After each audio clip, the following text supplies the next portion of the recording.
Ukiwa tuko katika siku hizi tukufu al-ashr al-awakhir, bila shaka ile grafi ya iman na matendo na ruhania inapanda wala haishuki.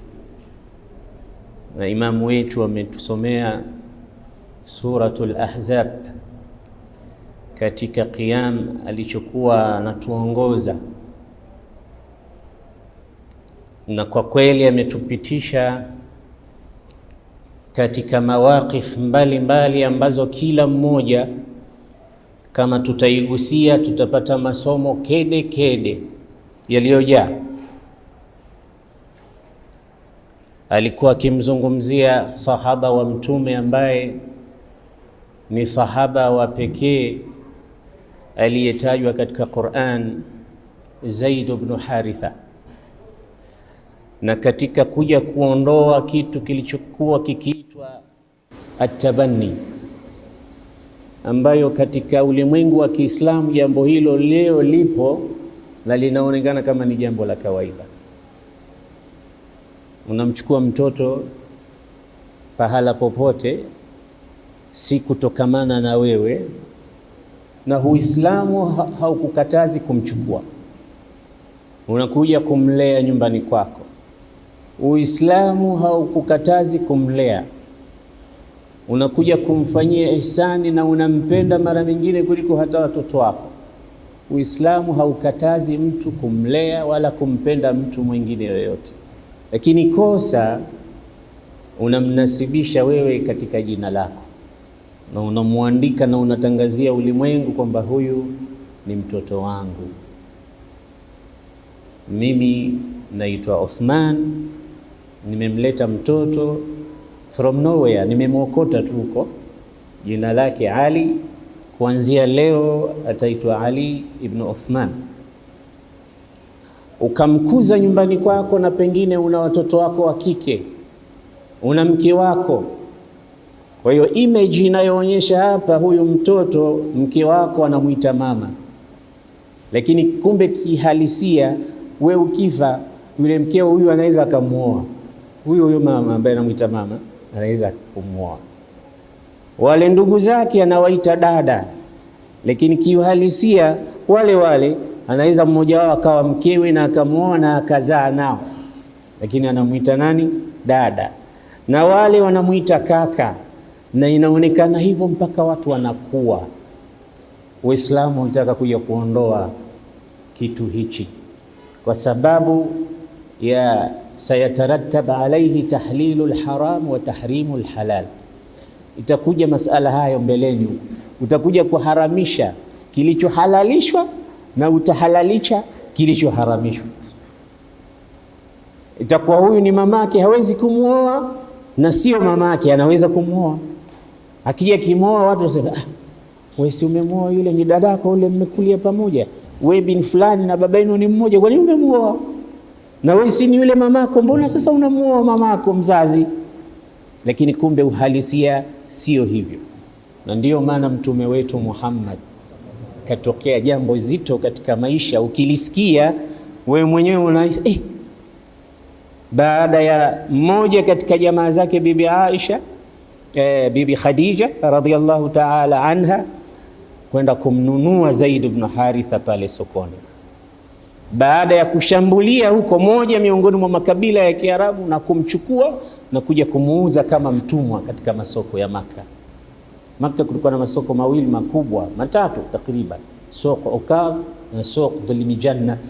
Watu wakija pale wakiuza bidhaa zao, miongoni mwa bidhaa walikuwa ni watu wanakuja kuuzwa kama watumwa. Zaid baada ya kutekwa kule msafara ule, na hii ilikuwa kazi yao, hata ukiwa nani, siku nyingine wakiwa na njaa wanakuteka, wanaenda kukuuza kama mtumwa. Na wenyewe wanasema wa ahyanan ala bakrin akhina illa najid illa akhana, na mara nyingine hata we ndugu yetu tunamteka kisha tunaenda tukamuuza tupate hela.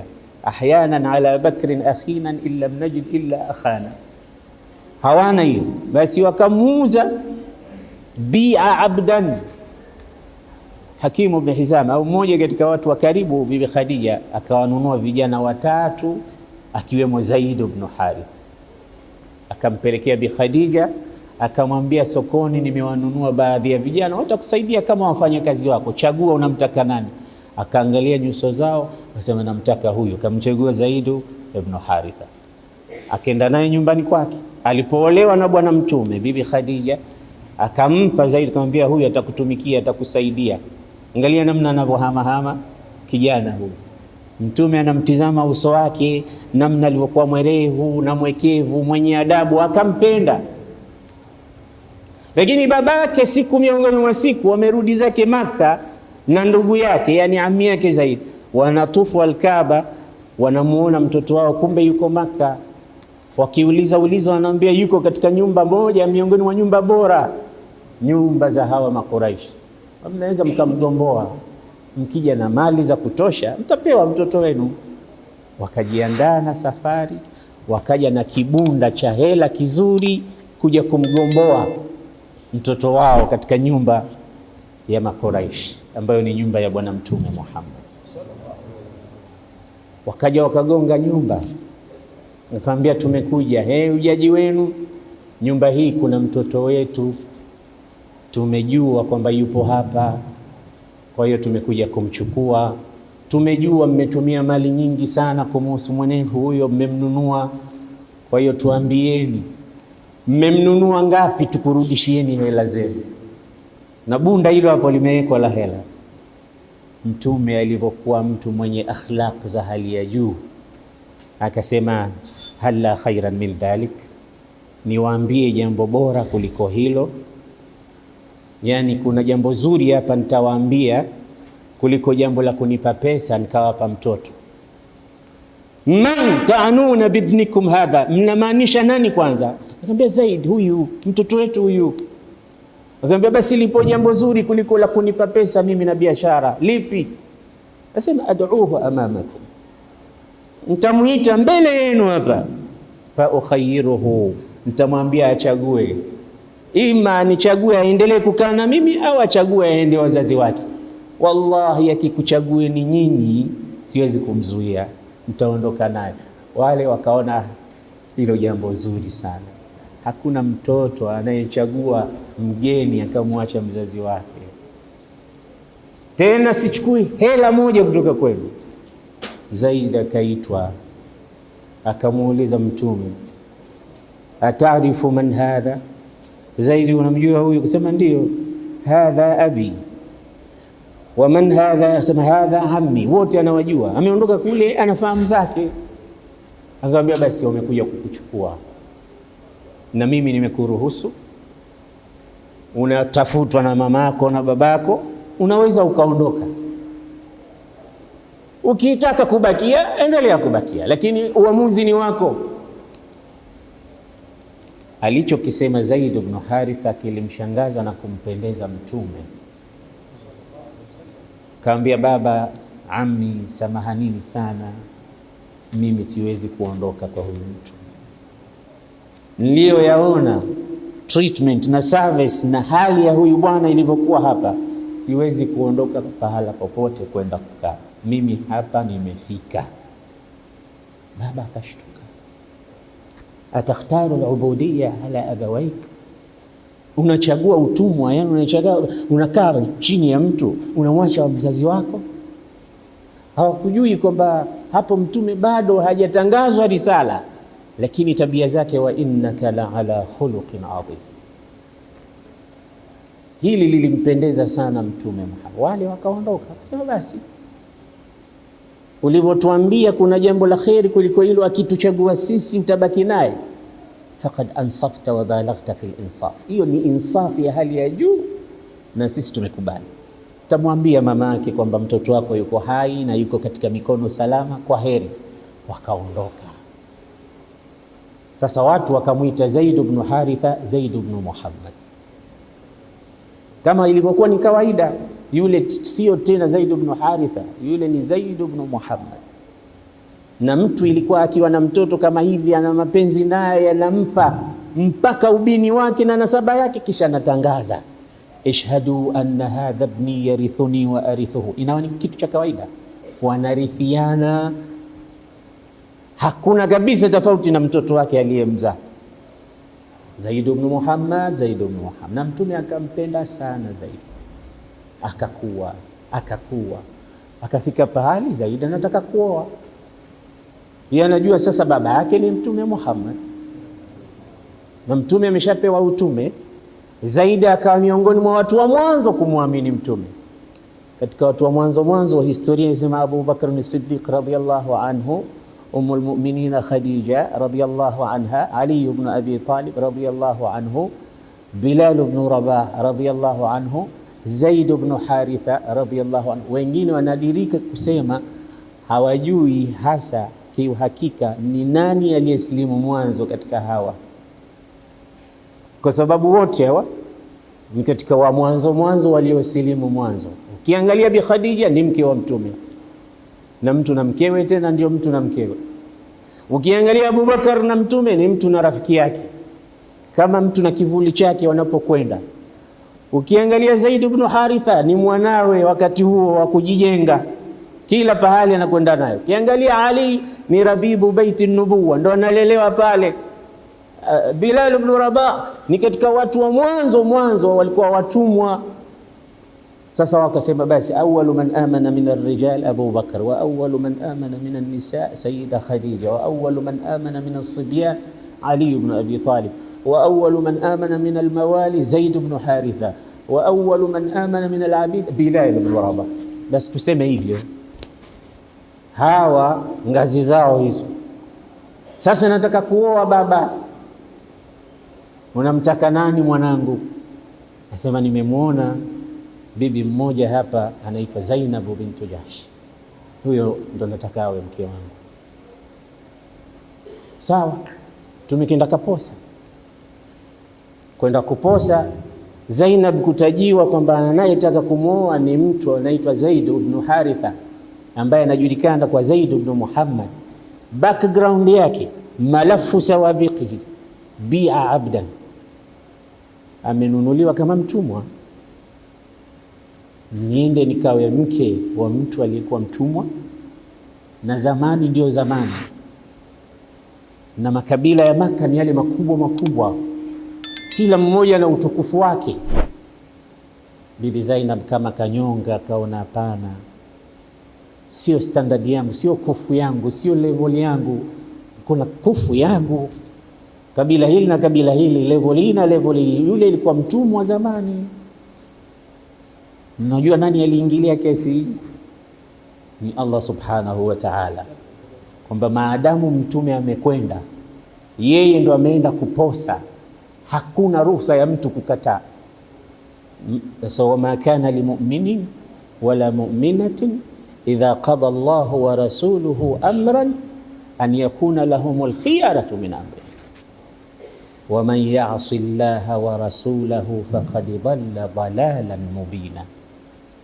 Hakuna ruhusa ya mu'min wa kiume wala wa kike, Allah na mtume wakiamuru jambo wakakata kwamba ni hivi, yeye aseme ni hivi, ni hivyo hivyo walivyoamuru Allah na mtume wake. Na kama unataka kupotea upotofu ulio wazi, waasi amri ya Mungu na mtume.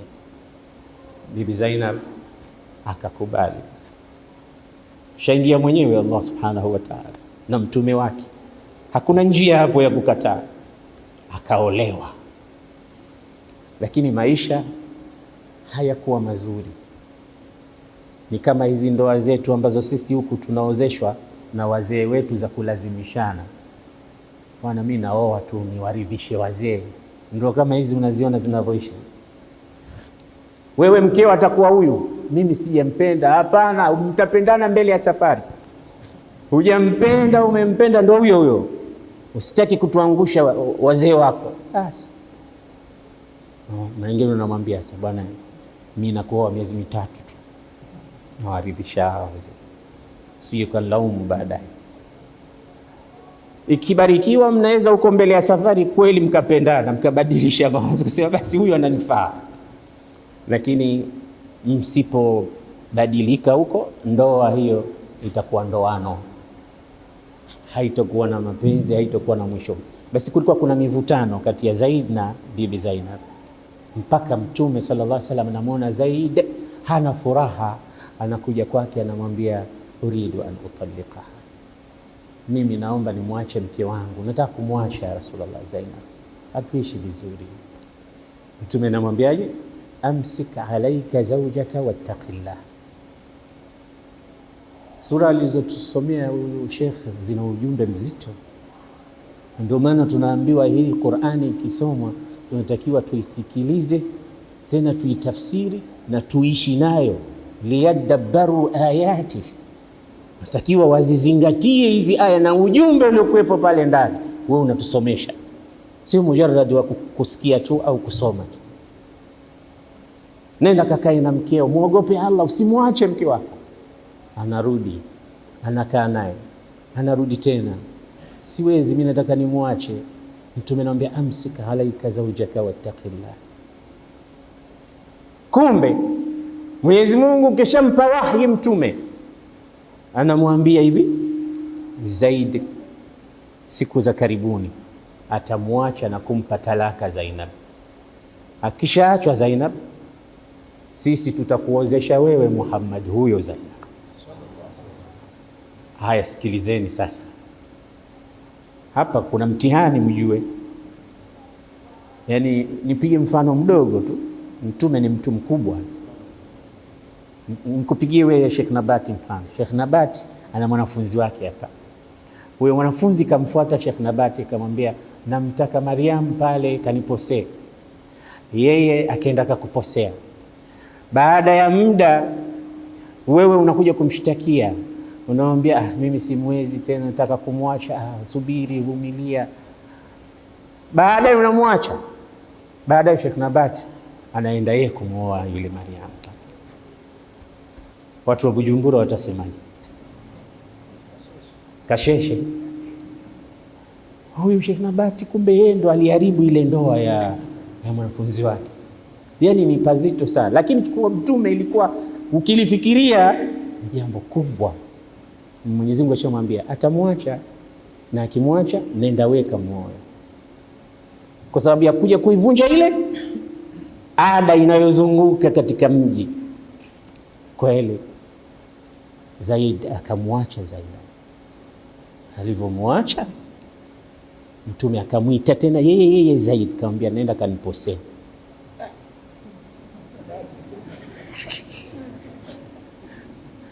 Kwa sababu ndio mpenzi wake anayemwamini zaidi.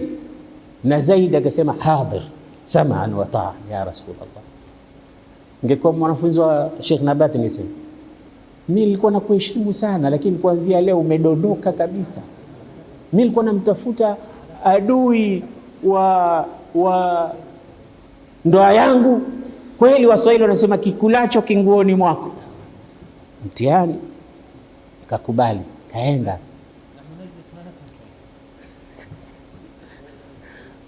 يعني بمجرد أن أتلو هذه الآيات الكريمات أنتم تفهمون يا أزاهرة مصر من سياق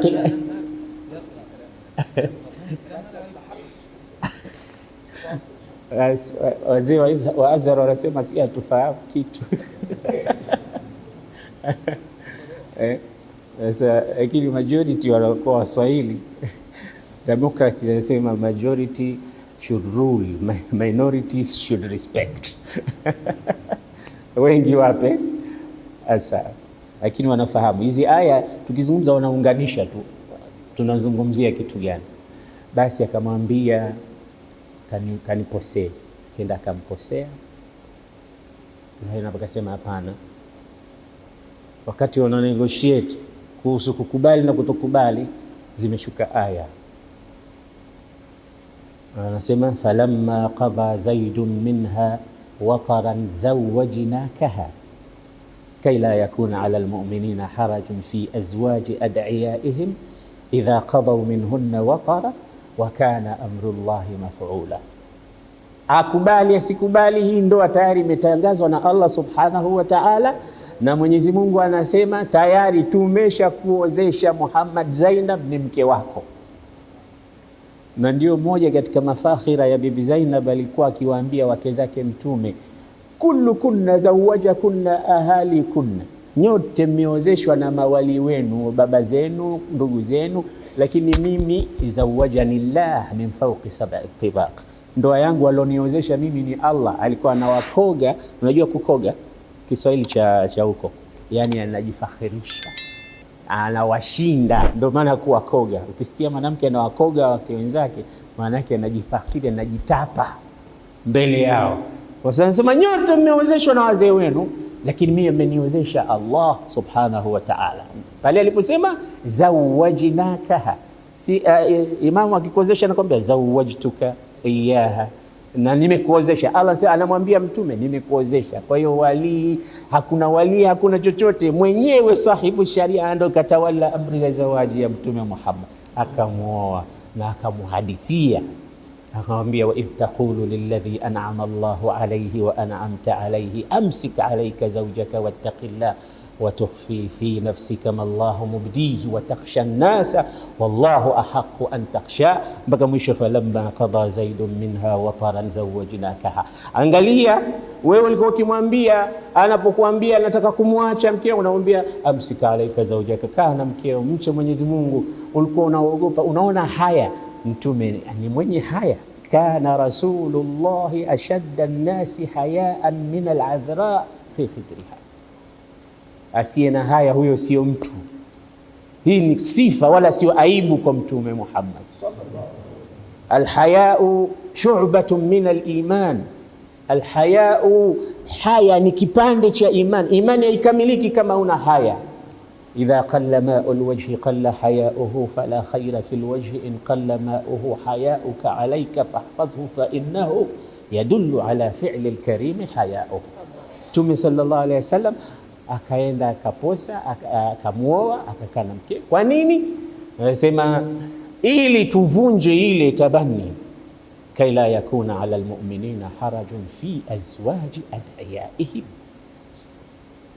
ili isiwe tena mambo kama haya yanaingia katika sheria. Sasa hawa watoto ambao tumeshawanasibisha katika nasaba zetu waite nani?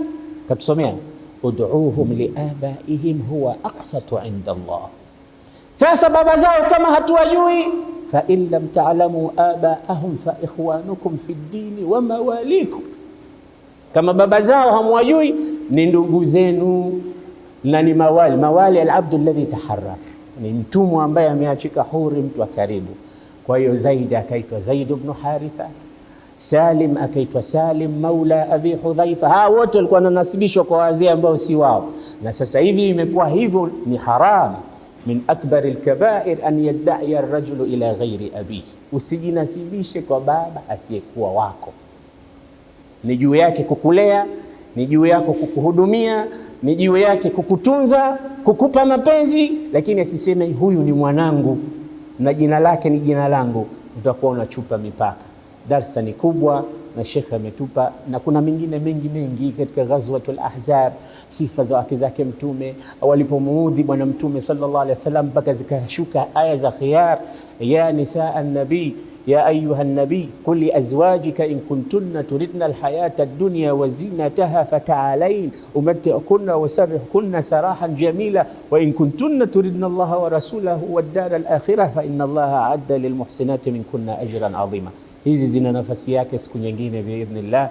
Aqulu qawli hadha wa astaghfirullah li wa lakum wa sa'iril mu'minina wal mu'minat wa a'tadhiru li ulama'ina li mashayikhina al-azhariyyin. Wassalamu alaykum wa rahmatullahi wa barakatuh. Wa alaykum assalam.